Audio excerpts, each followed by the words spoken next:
आज हम एक ऐसी कहानी की गहराई में उतरने वाले हैं जो हमें समय, अफसोस और हमारे फैसलों के नतीजों के बारे में सोचने पर मजबूर कर देगी। इस कहानी का नाम है समय की जंजीर। जरा सोचिए, अगर जिंदगी में की गई किसी बस एक सबसे बड़ी गलती को सुधारने का, उसे मिटाने का मौका मिले, तो क्या कोई उस मौके को जाने देगा? ये एक ऐसा सवाल है जो शायद हम सबने कभी ना कभी खुद से जरूर पूछा है। हमारी कहानी का जो हीरो है आरफ, वो इसी सवाल का जवाब ढूंढने निकलता है। पर उसे जो मिलता है वो इसकी उम्मीद से कहीं ज्यादा भयानक होता है। उसकी एक कोशिश एक ऐसी त्रासदी में बदल जाती है जहां हर सुधार पिछली गलती से भी ज्यादा बड़ा कहर लेकर आता है। तो चलिए कहानी की शुरुआत करते हैं।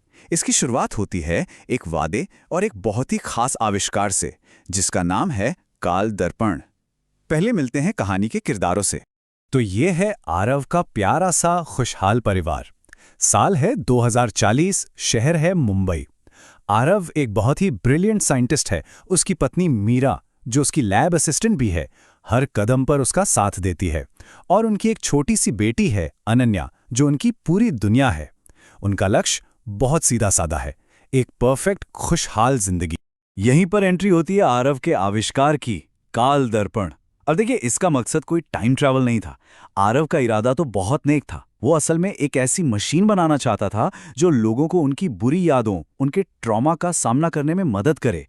एक तरह की हाईटेक थेरेपी मशीन।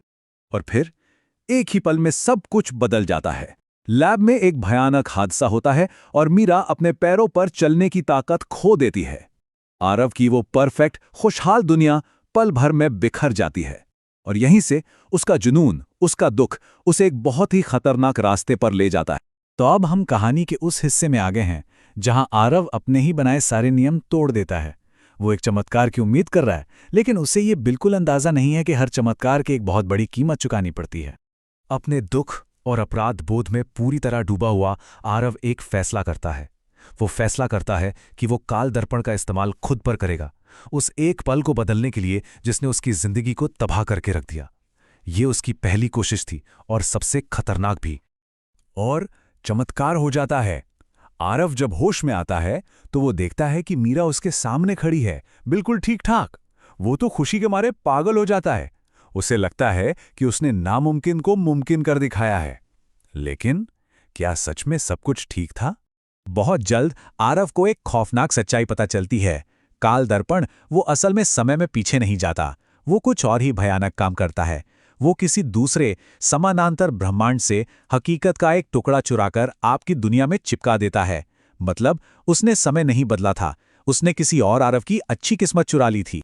तो इस चमत्कार की पहली कीमत क्या थी?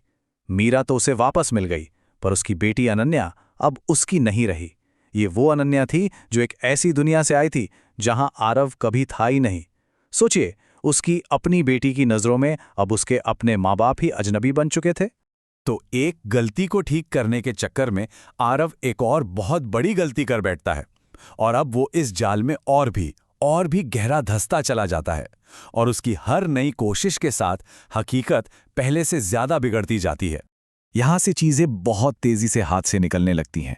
अपनी बेटी को वापस पाने के लिए वो अगली कोशिश करता है। और नतीजा? एक ऐसी हकीकत जहां पूरा मुंबई पानी में डूबा हुआ है।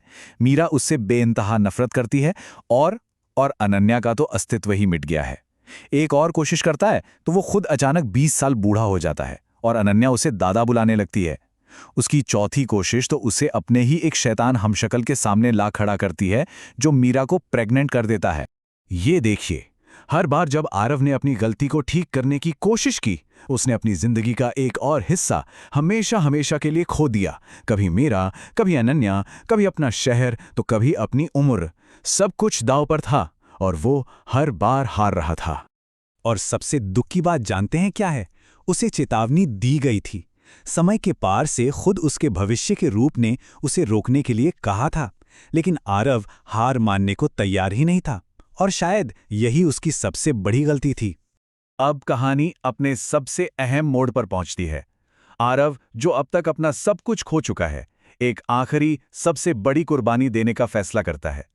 आखिरकार आरव को एक भयानक सच का एहसास होता है। वो समझ जाता है कि इस सारी तबाही की जड़ वो मशीन नहीं है, बल्कि वो खुद है। अगर वो ना होता तो वो हादसा कभी ना होता। अगर वो ना होता तो मीरा और अनन्या हमेशा खुश रहते। तो वो एक आखिरी प्लान बनाता है। अब उसका मकसद खुद को बचाना नहीं है, बल्कि मीरा और अनन्या को एक खुशहाल और सुरक्षित जिंदगी देना है। और इसका बस एक ही तरीका है, अपने वजूद को ही मिटा देना। वो काल दर्पण का इस्तेमाल आखिरी बार करने जाता है, खुद को हमेशा के लिए मिटाने के लिए। ये कहानी का आखिरी अध्याय है। आरव की इस सबसे बड़ी कुर्बानी का क्या नतीजा निकलता है? क्या उसे वो शांति मिलती है जिसकी उसे तलाश थी? लेकिन नतीजा उसकी कल्पना से भी ज्यादा भयानक होता है। खुद को मिटाने की कोशिश में वो समय के धागे को ही तोड़ देता है। समय की जंजीर टूट जाती है।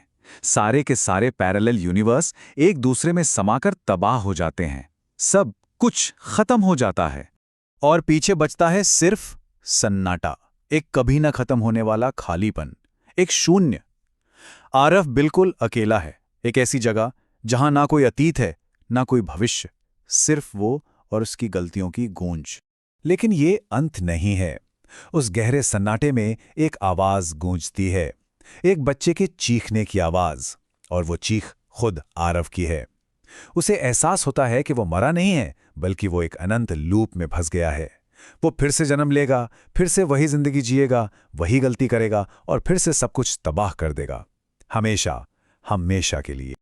और यही है समय की जंजीर, एक ऐसी कैद जिसे उसने खुद अपने लिए बनाया है और जिससे भागने का कोई रास्ता नहीं है।